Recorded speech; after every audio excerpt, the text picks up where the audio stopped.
Go on. that maybe now was the time to start thinking about how we might capture this history. And we felt one of the things that was really important in terms of how Greenham has been documented is that quite often it is led by or curated by the observer voice or the editor or the spectator really, or the researcher or the student or academic. And what we felt was that maybe an oral history project whereby we could actually hear the voices of Greenham, we could hear those women speak, and we would allow them to tell the story in their own words, would be something that might write that sort of gap, I suppose, really. And we really wanted to hear their voices. We really wanted to hear them telling their own story. And so we collected, I think it was about 100, it's bigger now, but I think it was about 120 women's testimony. So we interviewed them for about 2 hours each. And we had deliberately long form interviews that weren't particularly guided, but were free flowing to allow those women to control what they wanted to say and in what way they wanted to say it, really. And that just led us to just having this enormous amount of amazing, unbelievable content, which we were planning to, which we have shared in an online archive called Greenham Women Everywhere.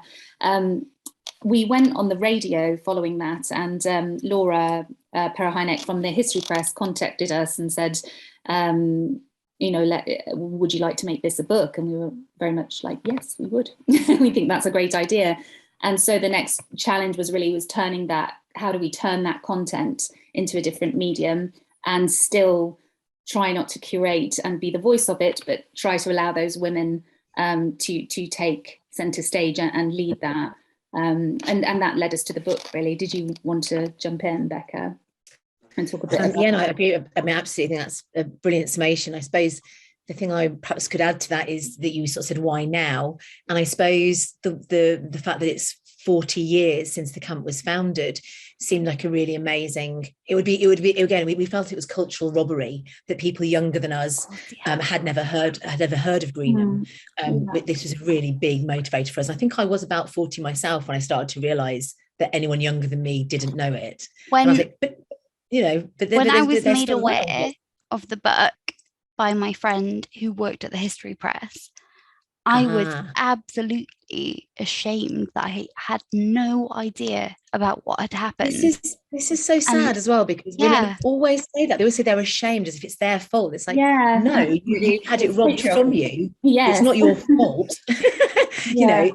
But it is something that we can try and I think a lot of women of our sort of generation, actually, that kind of that daughters of Greenham sort of generation, have been trying to both sort of celebrate the women that, or the women that did this amazing thing, but also and share it with women coming up the ranks who need to know this kind of stuff is possible. So that's been a really big part of my year this year, and a big part of why the book, I think, is so timely, and why Kate and I tried so hard to get that multiplicity of voice through the book, so that, as Kate said, it's still led by all those voices, and not even just one or two of those voices. I think there are over 60 women's voices in that book in the end. So all of that felt really important. And, we're still facing loads, the three main things that the great thing about Greenham is that it covers so much ground because so many women are involved and there's no leaders. But they do, as big topics go, they're talking about, nuclear disarmament, they're talking about the environment, they're talking about ending patriarchy. Now, those three things could be more relevant at the moment. We take a huge lead from what the Green Women did. So I think it's not just why now, but it's kind of now more than ever, I think.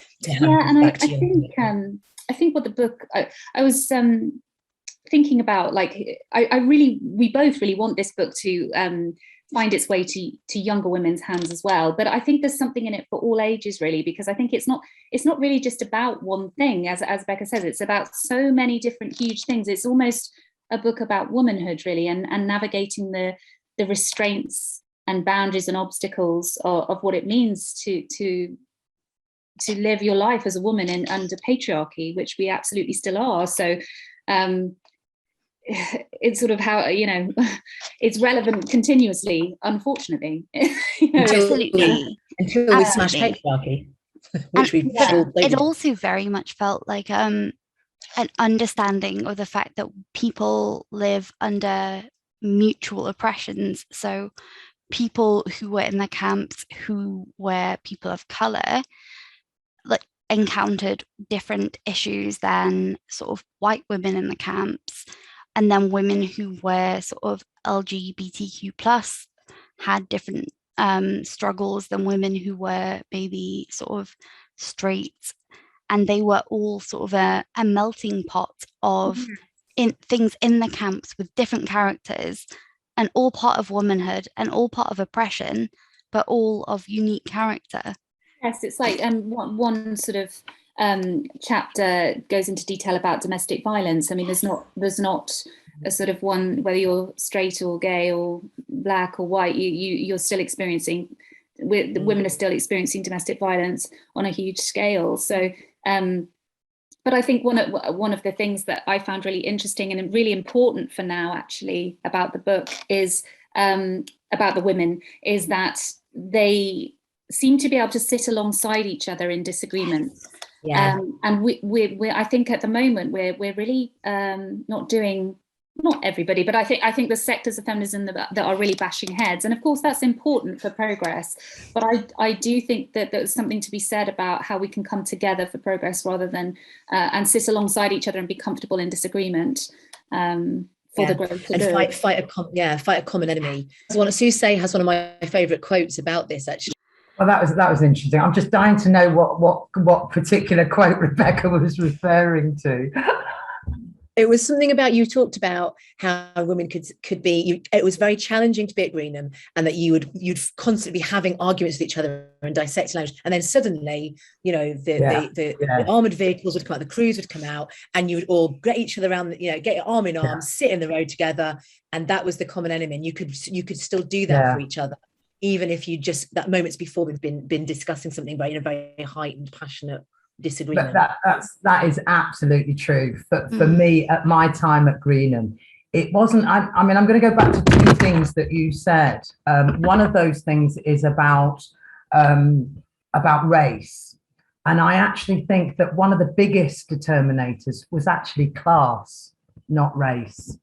And the reason I would say that, because that kind of umbrellas race also. BAM individuals who were at camp would have had to have gone around this umbrella thing of class, because class back then was a bigger divide in people, and people acknowledged it for what it was. If you were white and middle class, actually your husband could stay at home and you could afford to be sitting around at Greenham. Whereas if you were the main earner for your two children, you had to think very differently about how you approach it. Did that stop women from going to camp? No, it did not. And I'm pleased to say it did not. The class divides were there, and the effects of the way the police treated. I went to the obviously to the anniversary, and that was just absolutely fantastic. And I met up with a lot of Greenham women who, when I was talking about my experiences, were like, oh my goodness, I was never strip searched. Oh my goodness, it was done to me virtually every single time I was arrested. Whereas with a lot of working class women, that was the case. But if you were middle class, actually, no, that didn't happen to you as often, if at all. So there was the ways that you were treated was dependent on how the police felt they could get away with it. And that was something that some women at camp were very aware of and were right on. And some women just didn't see it. They just had their lives in their white middle class environment, and they'd never mixed. Whereas you could find women from the cities were a lot more sort of aware. They'd seen a lot more sort of doing. I came from a little tiny village.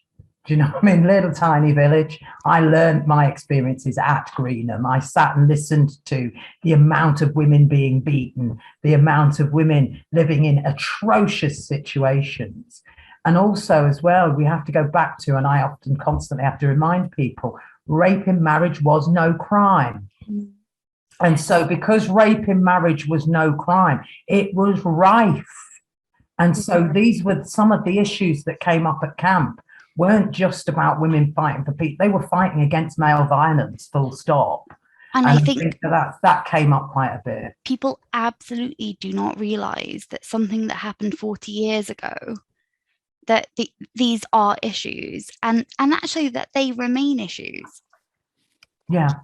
Yeah, like domestic violence rate is appalling, and we have the worst, especially like lockdown really caused spikes and all of those things, which is very, very troubling.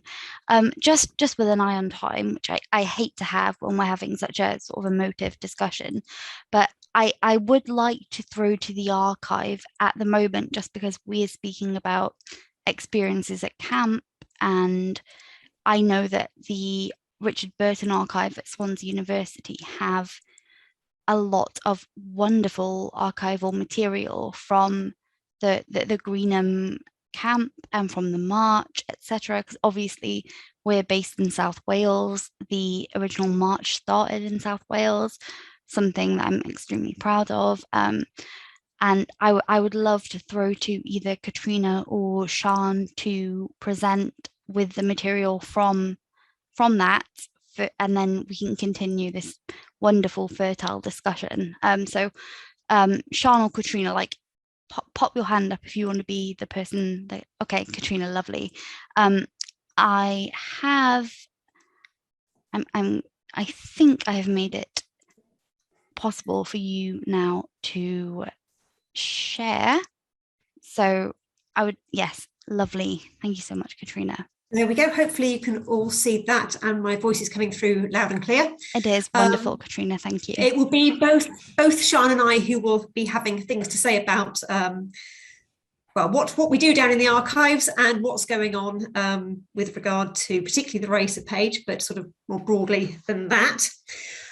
So the archives, as we've been introduced, we are the Richard Burton Archives, but we hold far, far more than Richard Burton.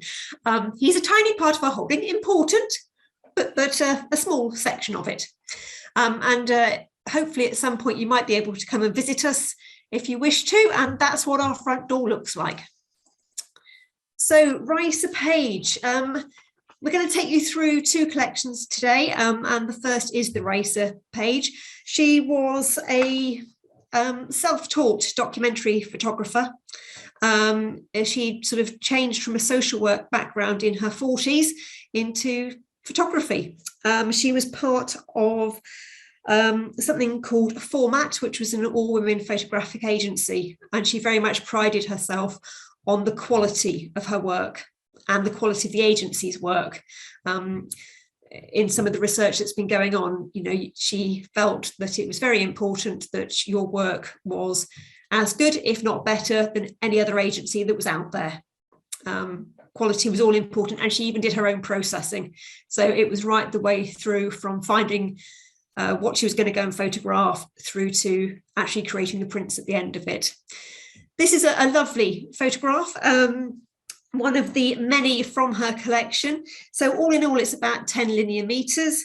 And with regard to the material relating to CND, Greenham Common, and sort of peace-related activities, there's 67 sets of photographs and contact sheets, 78 sets of negatives, 31 transparencies, and there's also ephemera and correspondence. So you're getting an idea of what sort of scale we're looking at. And she was sort of producing even more when it came to other topics that she was particularly interested in. So lots to do with health, social work, strikes, protests, feminism.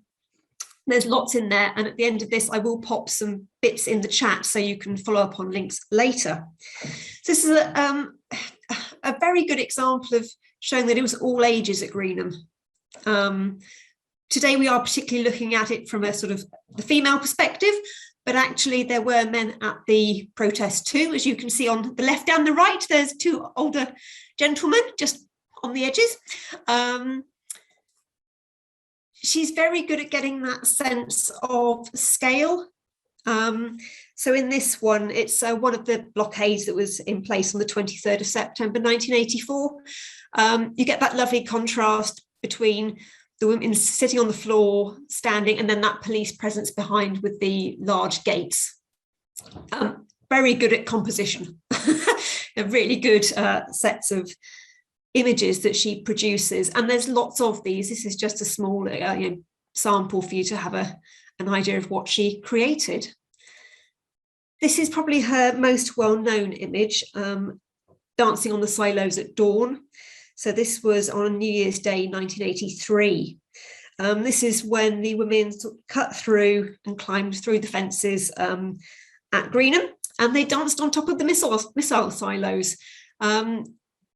It must have taken a lot of preparation to get this shot, and she must have had some understanding with the women who are on top of the silo as to what they were going to do. You can't hang around at midnight waiting to see if something might happen, particularly with the technical skill it would have taken to get this sort of nighttime shot. With all of the different types of photographs she took, she seems to have been very good at getting that understanding, friendship and rapport with the subjects, which made her that sort of silent person in the room, but who can tell an immense story.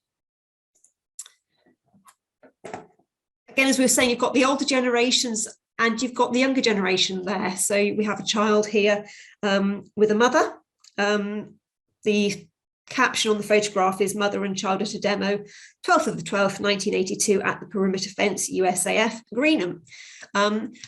It's very interesting the way that you've got the sort of posters, banners, notes, balloon, but that sort of sense of looking in, which she as the photographer, had a sense of looking on, but the people within the images are also looking in.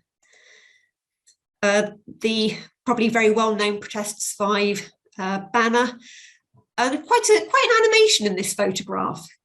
You can sort of, I can certainly conjure up some of the sound that may have been going on with this, and it'll be interesting to hear from those of you who were there, what was the noise like?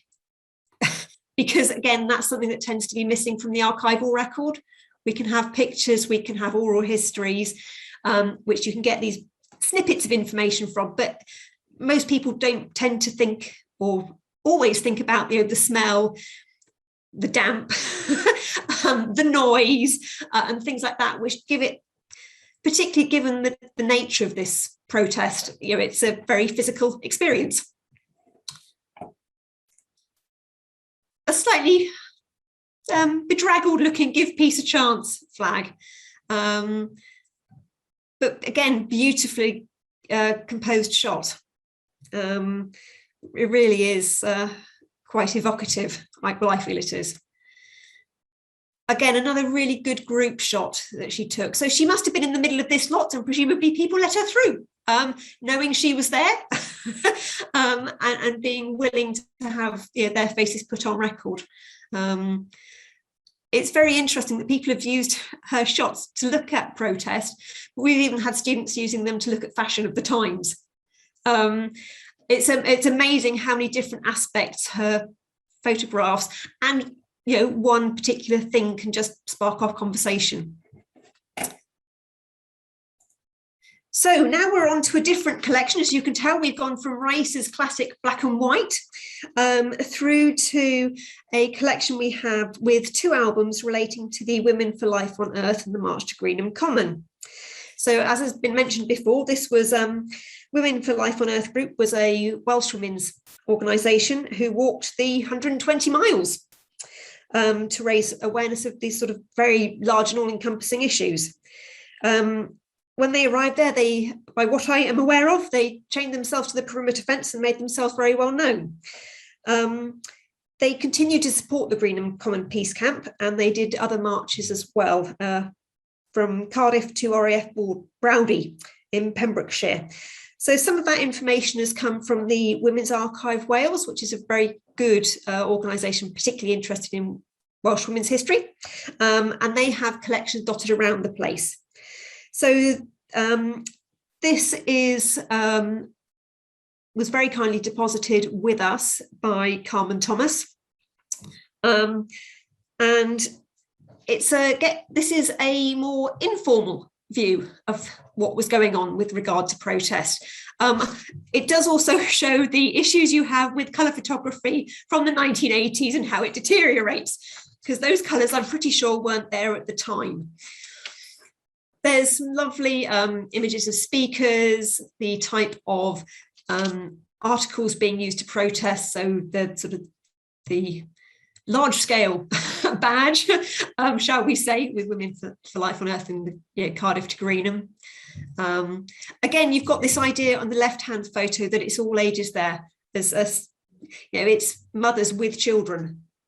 So you're definitely sort of seeing some of the rationale behind why women made some of these decisions. A very nice little roadmap. You can't go wrong with a bed sheet. So Women's Action for Disarmament March Cardiff to Greenham Common, 1981, August to September. These are items that if you wanted to come along to the archives, would be very happy to get them out for you to have a look at. More about the march itself, with the very clear nuclear power no thanks sign. I'm not quite sure where this is, but someone is playing a trombone, so that's always good as well. More about that noise. Walking down the roads, and it's very interesting that there's someone at the front of the procession carrying that banner that we saw earlier, and more banners in the background as well, and more buggies and children. So at this point, I would be very grateful if Sian would like to say a few words about what's happening with the Raissa Page collection and other sort of things that are going on, because we've been so lucky to have a very supportive depositor, both with the Raissa Page collection and with Carmen's material. And that really does make a difference to how these things can be used and the ways in which we can use them. So if Sian could come a little bit more, I'll leave that screen up for the moment, and then I'll put some bits in the chat later on for you to follow up on. Great. Oh, thank you for that, Katrina. Yeah, so before I mention the talk about the Raissa Page collection a little bit more, just picking up on, because we've seen a couple of pictures of banners from the Women for Life on Earth collection. And a few years ago, I was involved in, well, I curated an exhibition of Welsh banners and actually displayed the banner as part of that exhibition. The banner was actually made by a lady called Thalia Campbell, and the banner has now been deposited at the National Museum in Cardiff. But we do actually have other banners which were made by Thalia Campbell at the South Wales Miners Library at the university, and including other banners which have peace banners, which I think were actually taken to Greenham, which have been deposited by other peace groups within the Swansea area. So if anybody is interested in following up and finding out a little bit more about the banners, then please do get in touch with me. But in terms of the Raissa Page collection, Katrina has given a really good outline of what the collection contains, and Raissa actually did an interview with which is actually deposited at the British Library, and in it she talks about her experiences at Greenham and taking the photographs, and and says the difficulties that she had of taking shots of individuals, because people were quite nervous of people with cameras being there. So she did gain trust, but many of her photos, I think in fact most of them, are of group shots rather than individuals who attended. But she does say in the interview that the work that she cared most about was the photographs that she actually took at Greenham. So yeah, we would really welcome anybody that is interested in coming and having a look at the photographs from both collections, please do contact us at the archives and come in and visit. Yes, and Sean, I think I would be extremely happy to facilitate such a visit if people wanted to do one. That would be fantastic. Perhaps we can look at arranging something like that. And we could also tie it in as well with the other events that we've coming up, which Katrina alluded to. Mm-hmm. So we have 2 years ago received some funding which has enabled us to employ some people to one gentleman, David Johnston Smith, who actually catalogued the collection for us. He has spent the last year actually researching and writing a book about Raissa Page and about her collection. And so we are so excited about this, and it's now coming towards the end of that work, and we are hoping that all being well, the book will be published in the spring of 2022. And so within that book, you will be able to see photographs that Raissa took at Greenham, as well as other photographs that she took during her career, quite remarkable career. But in addition, we don't just have prints, as Katrina has already explained. In total, there are over 2,000 prints, 35,000 negatives, 5,000 transparencies across her collection. And so again, we are so excited and delighted that we have been able to appoint someone to digitize the collection. And because at the moment we are only able to digitize, or we have digitized a small selection of some of the prints that Raissa that have been deposited with us as part of the collection. But we are now in a position and have somebody in post who is working through and digitizing the rest of the collection, so the negatives, the transparencies, and also there's a small amount of audio visual material as well, which will be digitized. And so our aim, once this is done, is to look at how we can make more of the collection available online. We are also planning an exhibition of some of her unseen work, but we would be really delighted if people who are interested in her collection, and if you've got ideas of how we might promote the collection further, please do get in touch. We're very keen that the collection is used for research, learning and teaching, but it's also available to the public to enjoy as well. I'm aware Rebecca has something she wants to raise, Sean, in relation to what you're saying. So I'm just going to pass to her briefly. Well, thanks, very kind again. It might be premature, so do finish if you want to, Sean. But no, but thank you so much, Sean. Also, I know before you stop sharing screen. I just thought before just in case you were going to stop sharing screen, I was just thinking, looking at those photographs, the colour ones, we've of course got Sue Lent here, who walked that exact march. And in fact, both Suze and I recreated that march in the summer. So even sections of that road, I was like, oh my God, I really recognise that. I know. So I wonder if Sue wants to talk about them before. Oh yes, you probably that was my next motion, Rebecca, was going to be. And we have both Sues here, and I would love to hear their individual stories. So yes, I don't know, would you like questions to be posed to you, or would you just like to respond to the images we've seen and the conversation we've been having? Some of the things that you've been talking about, sort of do kind of resonate. I mean, particularly what you were saying about the the pushchairs and the mixture. I did spot myself on the sort of rather strung out picture of us all sort of walking. They're not terribly good 80s photo, but I did the walk with a 1-year-old child, and I think that was my son. I think that was quite, yeah, I think that there in the middle, I don't know if you can see where I've sort of zoomed in on it, but around the middle of the picture, there's a woman with long hair with a pushchair. That's yeah, me. no, I think I can make you out. Oh my goodness. Yeah. I mean, not that I look, I mean, obviously that's 40 years ago, so I don't know exactly. But it was, although I'm unusually far forward in the walk in there, but I'm pretty certain that is me.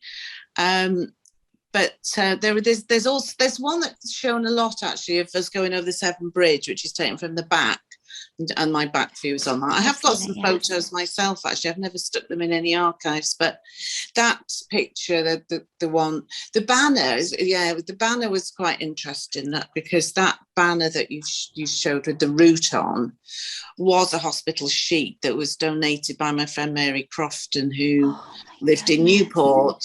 She was in her 60s at the time. She was a very close friend of mine. And she donated that sheet and did sort of parts of the walk. I think she was about 65 at the time. She was still working at St Mullers Hospital, which is where she got the sheet from.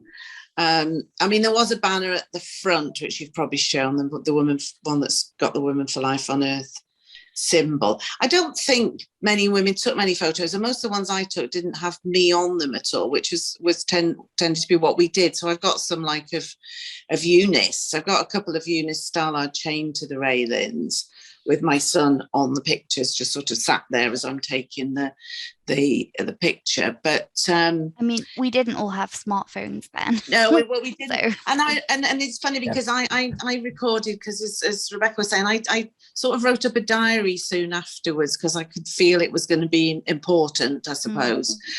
And I've said on that one of the things that I packed when I went back was my camera, which wasn't a very good one, but at the time, I hadn't planned to do the whole thing. I was just going to go from Cardiff to Newport because I lived in Cardiff, and I went down to City Hall with my husband and the baby in the pushchair, just intending to see them off or do part of the march. But I have to say, it was that feeling of women together, particularly mothers, particularly feeling that as a new mother, I was,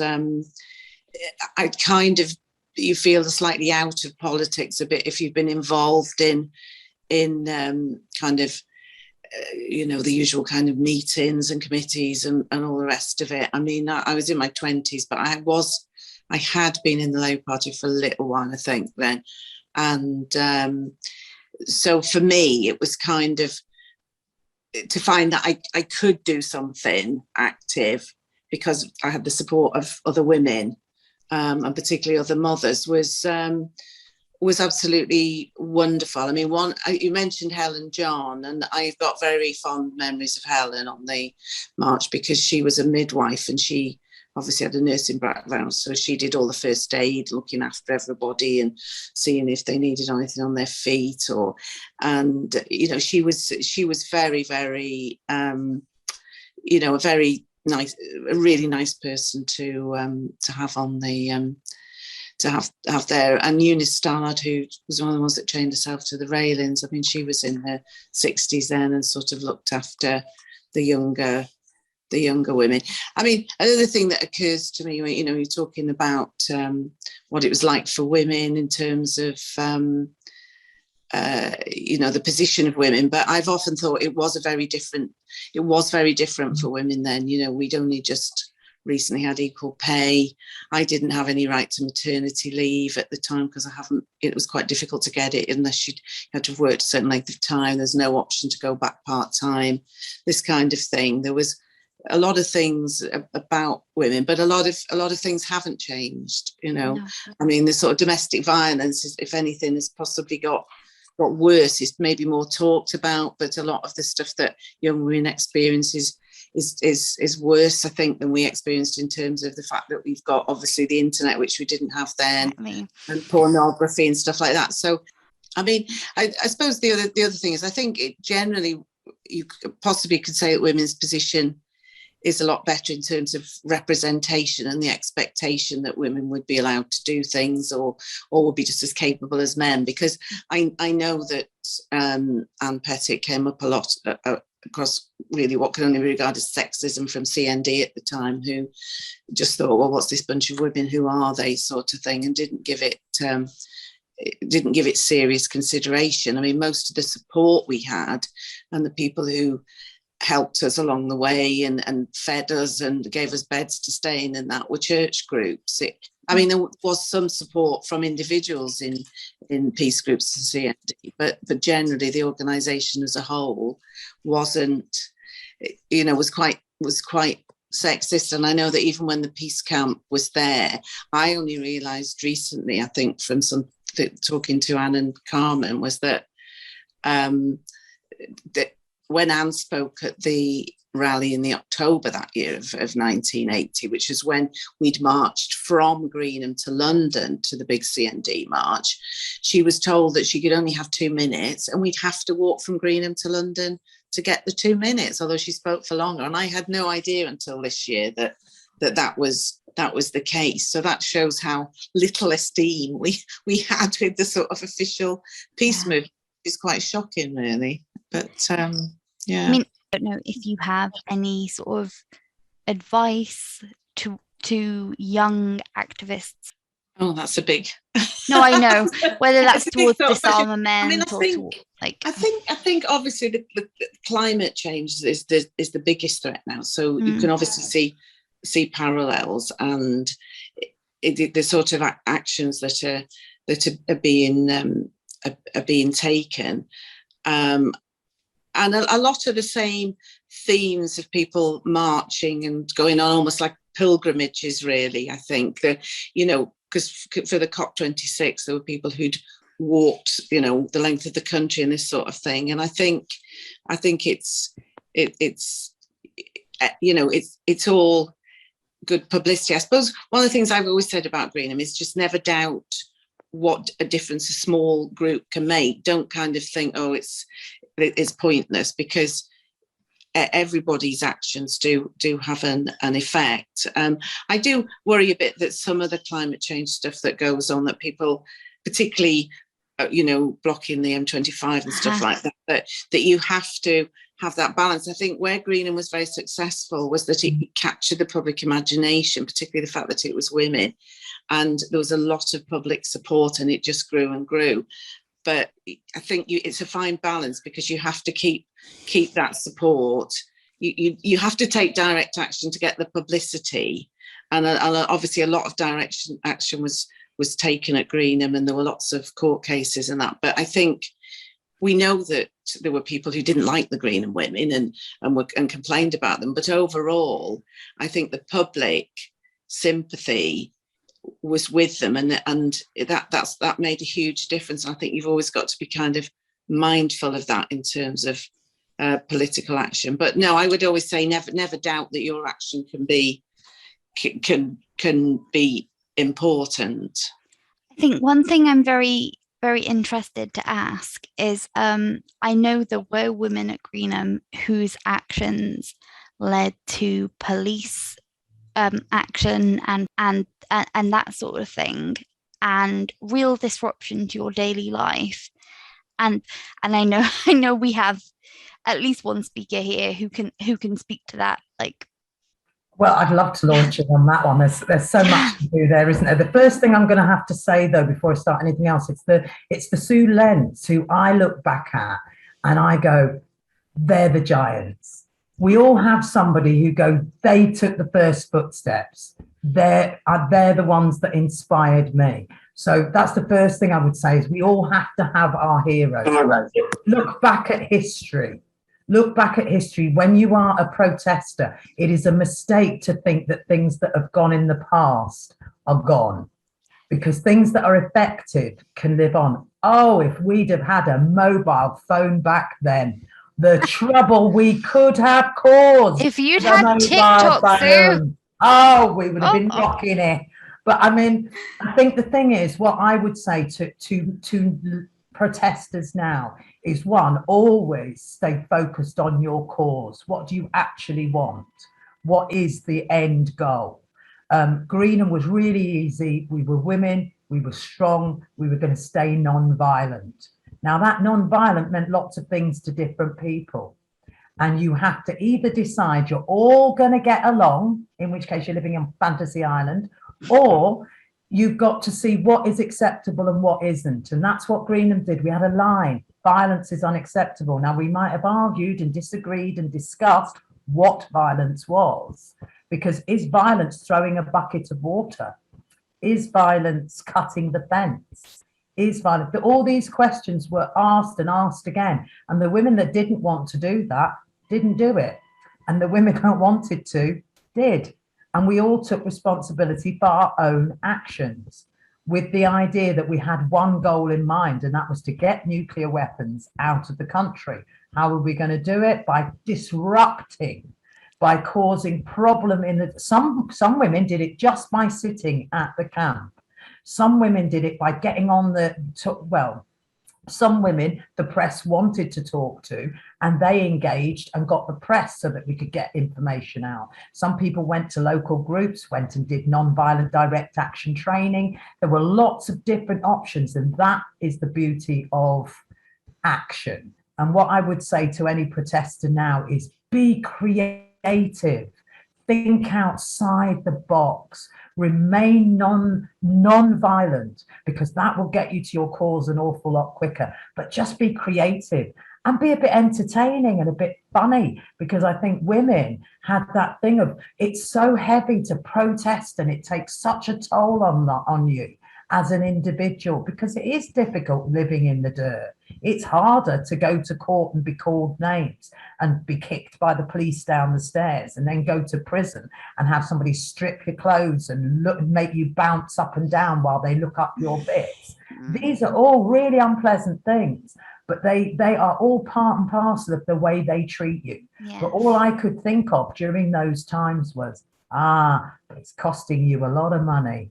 And you're and I'm going to sit here in my prison refusing to work while you spend a lot of money. And when you let me out, I'm going to come out and be more disruptive. Good. And as for choice, I didn't have a choice. No. I was one of the women who went, I'm not going to prison. I'm not going in there with them. And I got remanded. Plain and simple. So I learned about who was in prison by going. Yeah, and then when I got there, they weren't these scary, dreadful people who needed to be locked up. So laughing, I just carried on refusing to pay my fines. I could see, even though she's muted, I could see Rebecca just laughing her absolute head off when you were saying that. You have to find a way of you surviving it. Some people get so stressed up, they end up with depression and all sorts. I think it's really important that not that we avoid the difficult issues and things, but that we also sort of show that there is a reason why we want to work together, we want to be the change we want to see in the world. Actually, you're going to meet people that are like-minded and supportive and generous and funny, and you're going to have you're going to have an amazing time as well as face lots of demons and this. You kind of can't only model all of the kind of worthy, difficult, sad stuff. You've got to kind of go, but we all know that life's worth it, isn't it? We're all worth it, and we all like it. But I think that was part and parcel. Sorry, I think that was part and parcel of the whole thing of being able to debate and discuss and be profusely mad at someone for bringing this ridiculous thought up. And you'll be like that. But then the convoy's coming out, that stops, and the priority gets put back onto focus. The same as when we were singing round the campfire or making up songs about the ridiculous questions that visitors would ask. Whatever we were doing, it got dropped for the main goal. So yes, I think you're right. You have to keep it in focus, but also remember, if you're not enjoying yourself, it becomes too wearing and you'll burn out anyway. And who's going to want to come and do it with you? I agree. That's why I do take Susay to as many talks as I can. She's great crack, apart from anything else. But you are, though. You do radiate a sort of joy, and I think you have to understand that joy is the end goal of any liberation movement. Being able to walk alone. These are all the goals that women have. So I do have, and actually I'm very happy that my Q&A section hasn't been mobbed by people, because I had a little list of questions that I wanted to ask you, and now I'm going to get to ask you them. One thing I wanted to ask, particularly if you were there in the actual camps, because I know there were multiple camps. So when people say Greenham Peace Camp, it really doesn't describe what actually was there, because it was multiple camps with very different characters per camp. Can you describe the different vibes between the different camps? I know they were named after different colours of the rainbow. Do you want me to answer, or do you want to go first, Sue? I think you'd have a lot more to say about it than me, because I never lived up there, and whenever I visited, I tended to visit the main camp, which was Yellowgate. Although I do remember calling on other gates and walking around and seeing the different women, but I'm sure they all did have their different sort of characters. But I know the main gate, the Yellowgate, was more the public facing sort of gate, I suppose, where you didn't mind being interviewed, or if people just sort of turned up and that. And it was I always found it a very welcoming place whenever I went up there. But I'll stop there. I think probably what I would say is I love Sue's cracked it there. It was main gate. It was main gate when I arrived. It was called main gate, and it carried on being main gate for me, because when you move in, that's your home. I lived in main gate before, you know, there were other bits and people went and stayed other places, but it really was just one gate fundamentally. Then what happened, I think, is personalities happened. Some people like to say it was the media queens that like to stay at Yellowgate. Some people like to say it was the ones that wanted all the drama and wanted all the arguments and the debates and the other. I'd say that's probably fairly true. It was full of very creative people, but there was a bit of a divide. I would say that there were the media queens and the ones who professed to be our leaders, or the press thought that they were, would generally speaking live at Main Gate. Then you would have Green Gate was kind of like Sanctuary Gate. That was the safe place. That was where all the healers, the spiritual, the poets, the artists, sort of new agey. That was, you know, if you felt ill, that's where you went. You went there, and somebody would look after you until you felt better. And that was a fabulous feeling for me. If that was your thing, if you like to be at one with the planet, that was the place for you to live. It really was. Blue Gate, basic fundamental working women gate, you know, it was pretty much all working class women, and it just happened to be the closest gate to the pub. I don't know whether that was necessarily the point, but you know, that was the gate that I stayed at when I wanted to go for a pint, when you wanted to go, because there was only one pub you could go in, and that was the nearest gate. Yes, because Sue, I was reading about this earlier, and I know there were local pubs that barred women from the camps. All the local pubs, except the Rockerbie. The Rockerbie was the only pub that would let us in. I mean, and they had a pool table. We were really happy it had a pool table, and the beer wasn't too bad. So women generally didn't mind. Pubs, though, was it? It was shops and pretty much everywhere. And when that'd be unfair. We could go into one cafe and one supermarket and one pub. Oh. That's plenty for you dirty, smelly wood smoking women. That's awful. Yeah, it wasn't. I'm telling you. Awful, absolutely terrible. But that was that. And then we had Orange Gate, which was the gate where most of the children and the women that had children, either staying with them or staying on a regular basis, women would tend to live at Orange Gate. Now, those were the main gates that were there when I was there. Now, as time rolled on, some people went, oh, do you know, I've had enough of this. And they just went up, made another gate. And that was fine. That was the beauty about Greenham. If you were sick of the people you were living with, go live somewhere else. You really didn't, you know, some women liked the arguing and the debating and the, you know, and that Yellowgate was the place for you. But if you wanted peace and quiet, get the hell out. It just wasn't. It wasn't peaceful. But it was divided into the sort of the main area by the fire and what we called the clearing. Now, I'd describe myself as a clearing woman, which, you know, I lived in the ambulance for a time, and then I built my own vendor there. And then came the main eviction when everything changed. Then you lived wherever you put your sleeping bag down, you know, so that was a whole different issue. But initially, I would say the gates had characters because it needed to.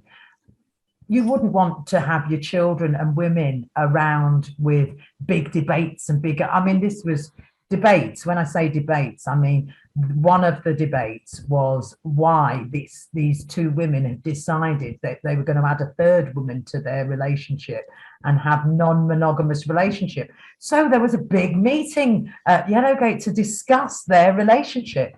So that's quite interesting. My next question on my little paper list that I wrote, because I knew I would get too excited and forget what I wanted to ask you. Around the time of publication of the book, how did reenacting the march feel? Both Sues were there. Both Sues were a big part. I walked it, which was... I mean, when we went to Peckham and said how and we've got her to mentor us. That was Sue, Lent and Anne mentored us. Oh. And then we said to Anne, are you going to come on it? And she said, oh God, no, once was enough. so we were new, but yeah, both Sues were a really big part of it actually.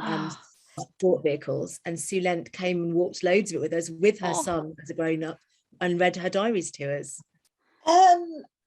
It was a very enjoyable experience actually. I mean, I wasn't sure whether to, I think initially I thought, well, obviously they're still in Cardiff, so I thought I'll go on the first day, a bit like the first time. I was surprised to find I could actually walk 12 or 15 miles at a stretch. In her flip-flops. She walks in her flip-flops. Flip-flops, wow, goodness. Yes. Well, I did wear flip-flops the second time, and the most enjoyable day for me was because I did the first day and then some bits of days after that. And then on the bank holiday Monday, my son Chris, who'd been away in the pushchair, we both did Bath to Melksham, and that was just wonderful going across countryside, because of course we did it all on the roads the first time, completely on the roads. This march was different in that we didn't really get permission to go on the roads, I don't think, and a lot of it was along countryside. And most of it was road, Sue. We stayed as close as we could to what you had done. It was there was a couple of days where either the roads were like way bigger than they had been, or we were banned by the police. Yeah, I think I must have hit the days. Well, I did do quite a bit on the road, but the day from Bath to Melksham, a lot of that was across country, wasn't it? And then the last day we walked along the canal. But when we were on the roads, the point I'm making is we weren't actually on the road, we were on the pavement, whereas we had permission to go on the actual road and were noticeable as a proper march first time, whereas this time in a way less noticeable. But then lots of people remembered the original march coming through, it seemed. And the most... I noticed that you got a police escort as well, didn't you? There were parts of the road where people stopped us and said that police would stop us, look at all our paperwork, and then say, we've no idea why you haven't been given an escort for this. So sections that we walked this time that were really dangerous, because there's just no 30 years on, there's no escorts.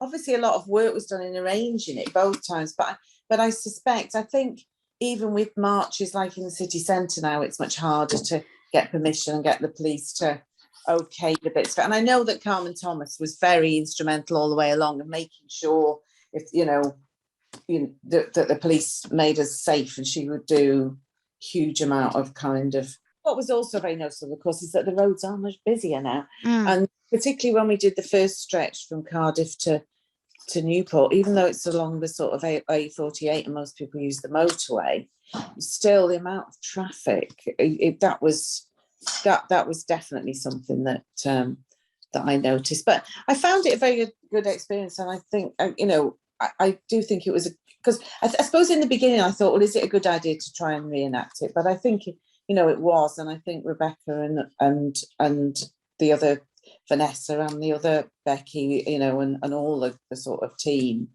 it was the right thing to do. And the most touching thing for me was that I'd sent my diary just as sort of information, a very scrappy diary that I'd written soon after the march, just for information in terms of the routes and different things. And Becca asked if she could read it each day, and so that was quite a weird experience in a way, to have her read my diaries, or if I turned up I might read a bit. And particularly the one day was really odd when we were aware, myself and Chris, I think we turned up one lunchtime just for a shortish spell, and aware of certainly he was particularly of people pointing at him, and kind of saying, they'd heard that was the baby. That was the baby. Like, it's that guy. He was kind of famous, like a celebrity. Actually, I also noticed I wasn't I wasn't the Becca that read those. We had a lovely artist that fell in love with those diaries and read them every day. But we did have another guy. I don't want to take credit for her lovely work. We had another, I noticed on the photos when you were sharing those, Katrina and Sian, that one of the other children that attended, who was a 4-year-old boy at the time, he came and walked the whole thing with us this time. And that was really remarkable. And he posted postcards to his mum all the way at every stop in town, and kind of compared it. Yeah, it was really interesting. And Sue had you had a totally different experience, because you were there for supporting every second, because you were in the support vehicle. So every time anyone got tired or poorly or got as far as they could and they couldn't get, that Sue would be driving around, zipping back and forth. Found an injured pigeon. Come on, I didn't. Or a dog cowering in a hedge. I did lots of things. I did. Animal rescue as well. Oh, Sue, I love that. Well, it's really weird, actually. A friend of mine used to call me the 5th emergency service, because when she couldn't get any of the others, she'd just call me, and I'd just go and deal with whatever it was. No, it was a lovely experience. One, I absolutely, and here I go again, Sue, I just loved the diaries. I loved that it kind of linked those of us that weren't there at that original with the thoughts that you had, your impression of things, your view of things, what you saw, how you were feeling. And that, I found that really quite precious. I watched how that really did inspire lots of the walkers. I was glad I wasn't walking, because my legs couldn't have taken it, but I was delighted to be using the support vehicle, because I feel that, one, it was needed, because there were lots of situations this time round that people faced that perhaps they wouldn't have done in the past. But also, I think it's, as we've moved on, it was nice to be able to have that support. And I think lots of people would have struggled and not been able to do as much. So I'm really pleased that was there. It was amazing to be part of it. It kind of linked everything, because I was at Greenham and it was all women.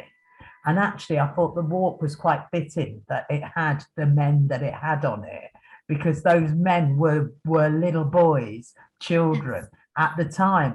And that's the beauty. And it was one of the things I used to say to women at Greenham. We live in a world with both. I want to bring up my son to respect women in the way that other people haven't. My son respects women in a way that other people don't. I haven't excluded him or left him out in the garden. He knows that there are certain things that are women only, and he kind of respects that, because that's what's needed. And I think that was the beauty of the demonstration, that reenacting that walk was like a real link with history, because I haven't been part of that at all. So that was quite good for me.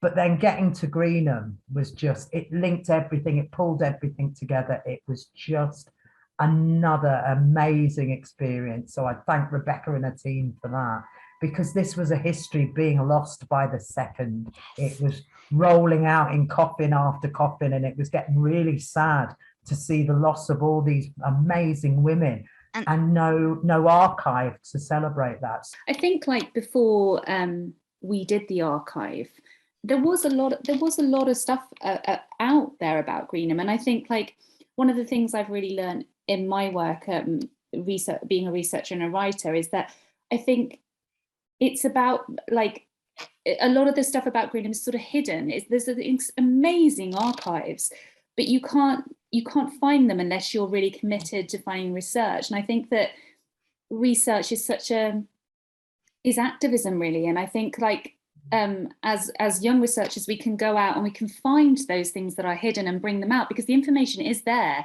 It's just not available in a variety of different mediums, or it's there. We just have to go and get it and make it accessible, I think.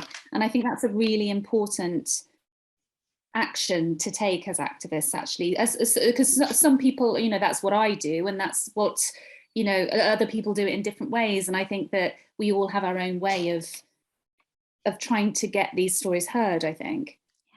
But there's some wonderful Greenham archives. It's by no means just our one. There are wonderful ones out there. They're just a bit hidden. I'm sorry, I need to leap in and say to Kate, no, I'm sorry. There is nothing like what you have produced. No. What you have produced is accepting that Greenham went from this date to this date. It had these women and these women and these women, and all those different women from all those different eras will tell you something very different. Absolutely. What you have done is create an archive of the whole of the Greenham experience. Is that out there, Kate? No, it's absolutely not out there, which is absolutely why we did it. And I so love you for saying that, because that was absolutely our aim. But I do think there's a lot of exciting stuff if you dig. I mean, there are some really wonderful things, and they're just not there unless researchers go out and bring them out, you know. I think that now they have your book as a guide. They can now look at that archive and that wonderful book, and do it for other things, because it's not just this, of course, that's submerged. It's pretty much all women's history is kind of like under one big patriarchal blanket. So we all need to go and sort of drag it out, you know. But I will say that the book Out of the Darkness is on the Eventbrite page, linked from an independent bookseller. Thank you so much for this conversation. It has been wonderful. I think my parting question, particularly to the Sues, is just like, what if you, I'm aware this is a big question. If you could give just like one sentence of advice to my generation of sort of activists who, I guess, do most of our activism by just clicking on things, like, what would you say to us? Find allies, I would say. Find friends. I would say, sorry. Yeah, that's beautiful. Like finding community. I would say talk to older women. Talk to older women. Older women, yeah. All of that's so interesting, really, because you're right. I mean, the talking to older women is because I got such a lot of support and advice from the older women on the original march and afterwards, you know, in the peace movement. And I agree that there is quite a schism, and that a lot of us are, you know, regarded as just old and not and sort of behind the times a bit. And there is a rift. But what was very good I thought on the anniversary march was there were quite a few really young women, you know, teenagers and even still at school and that, and it was wonderful chatting to them and seeing them so enthusiastic, because I think, again, touching on something that's just been said, there's nothing like being in person, doing things physically instead of online. And I still think that. I mean, I sing in a socialist choir and we're out on the streets every single week, and I've often said that that's how you get through to people, and that's how you gauge how your arguments are going down, really, not going online and just being in either an echo chamber or with people who are just want to annoy you, sort of thing. I mean, when you're actually out on the streets, you know, you feel that you are making a difference. So I would say to younger women, do get out there on the streets, but also just never give up and never think that what you're doing isn't important, really. And I think for me, I would say I'm slightly different on that. I thought that young people had kind of given up on the planet, really, because it seemed to me that they were so inactive. We weren't going to go and get anywhere, really. So actually the walk helped me with that. There were a couple of really young women there who were really positive, and that kind of re-inspired my faith that all is not lost with the younger generation. I would say that for me, the biggest thing that people need to do is stop condemning, stop pulling other people down, stop that, and look at what you actually want to achieve. It is better. It's a bit like, I want to shake younger people, I do. I want to shake them and say to them, look, when parents look at their children, if they spend the whole time going, don't do that, don't do that, don't do that, you would spend your whole life doing it. What you do is you pick and choose which ones to tell them off about, and you leave the rest to, when they do something positive, you go, oh, well done, that's really brilliant. And there's more positivity, and positivity changes minds. If you spend your whole life condemning the opposition rather than trying to understand where they're coming from, if you understand where the opposition are coming from, you've got a better way of arguing against what they're doing. But if you start going, oh, they're just awful, they don't care, they don't, you've stopped listening. And I think that's part of the problem with the feminists of today. Yes, none of us are listening. We're all so clear on our position, but we're not listening to the other women. And we're not, by listening, it doesn't mean you have to agree. It means you have to find common ground and points for discussion. So I think it's about that. I think haven't been contaminated, have you, by listening to it? You can listen to it without becoming it, you know. Yeah, but it also helps you understand how other people think. And then it gives you a better way of kind of arguing, well, actually, that's not right because of this. And then they might be able to hear you and we might be able to move forward. But this condemnation has to stop. Protesters need to stop condemning the people that are doing whatever they're doing and start saying, what you're doing is wrong. This is why it's wrong. And we're going to shout about it until you stop. Well, I suppose with our view towards female solidarity and towards peace, I suppose we just have to think of sort of our Jo Cox, who said, we have more in common than that which divides us. And that, you know, that I suppose is a parting thought for this conversation, which has been absolutely wonderful. And I thank you all so much for being part of it.